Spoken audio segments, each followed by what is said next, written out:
1976년 정치 분석가이자 잡지 편집자였던 노먼 커즌스는 어쩌면 죽을 수도 있었던 병을 어떻게 웃음으로 치유했는지 뉴 잉글랜드의 의학지에 발표하면서 다시금 의학계의 주목을 받기도 했다.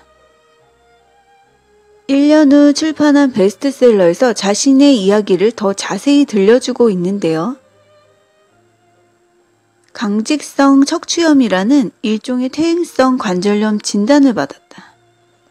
커즌스는 엄청난 통증 때문에 팔다리를 움직이기도 힘들고 침대에서 돌아 눕기도 어려운 지경이었다. 피부 안쪽으로 거친 혹들이 생겨났고 심한 때에는 입도 다물 수 없었다. 부정적인 감정 상태로 오랫동안 살아온 탓에 그런 질병이 생겼다고 확신한 커즌스는 그렇다면 똑같은 이치로 좀 더 긍정적인 감정 상태가 되면 그 같은 손상을 되돌릴 수 있을 거라고 생각했다. 의사와 계속 상담하는 한편 비타민C를 대량 섭취하는 식이요법을 시작하고 영화를 비롯해 재밌는 영화와 코미디 쇼를 보기 시작했다. 그리고 10분 동안 크게 웃으면 2시간 동안 통증 없이 잠을 잘 수 있다는 사실도 발견했다. 결국 그는 완전히 회복되었다. 건강해질 때까지 웃는 아주 간단한 방법으로 말이다. 어떻게 그런 일이 가능할까? 당시의 과학자들은 그런 기적 같은 회복을 이해할 수도 설명할 수도 없었지만 오늘날의 연구자들은 후성 유전학적 과정이 작용했기 때문이라고 말한다. 커즌스가 마음 자세를 바꾼 것이 몸속의 화학 작용을 바꾸고 그것이 내면 상태를 바꾸면서 그로 하여금 새로운 방식으로 새로운 유전자들을 프로그래밍하게 한 것이다. 간단히 말해 그는 질병을 야기한 유전자들을 하향 조정하고 회복을 관장하는 유전자들을 상향 조절한 것이다. 그렇다면 내면 상태를 바꿔서 죽을 수도 있는 병을 고쳤다면 우리도 내면 상태를 바꿔서 원하는 모습으로 변할 수도 있다는 이야기다. 하시모토병 진단을 받은 캔디스의 이야기가 나오는데요.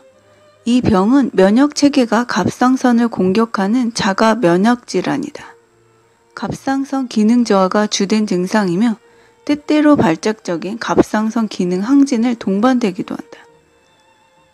의사는 그녀의 상태가 유전적인 것으로 치료할 수 없다고 했다.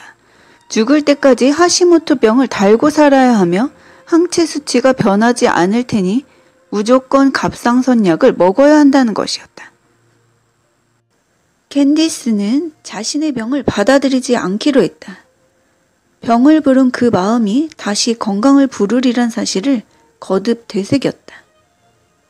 명상을 하며 캔디스는 몸과 환경, 시간을 극복하려고 노력했다.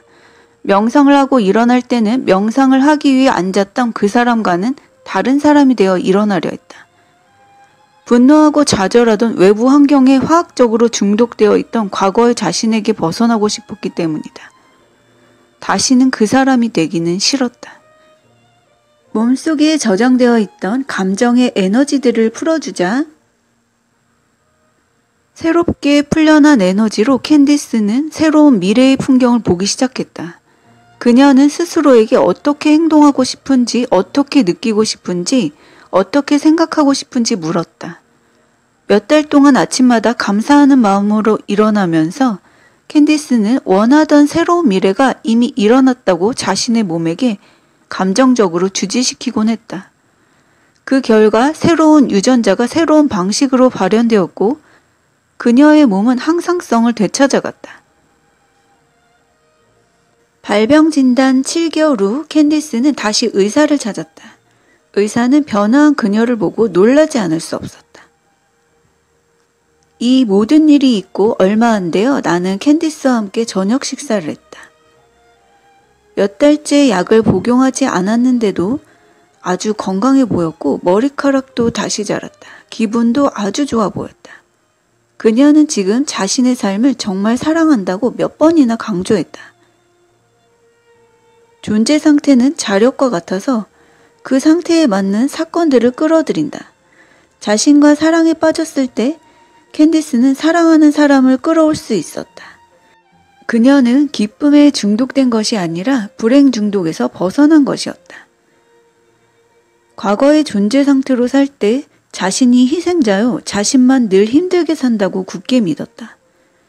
새로 태어나는 법을 알게 되고 자신과 자신의 삶에 온전히 책임을 지게 되면서 그리고 무슨 일이 일어나든 그 일이 외부 상황과는 아무 상관이 없다는 것을 깨닫게 되면서 막강한 힘을 얻은 것은 물론 전에는 감히 요구조차 할 수 없었던 엄청난 선물까지 받았다.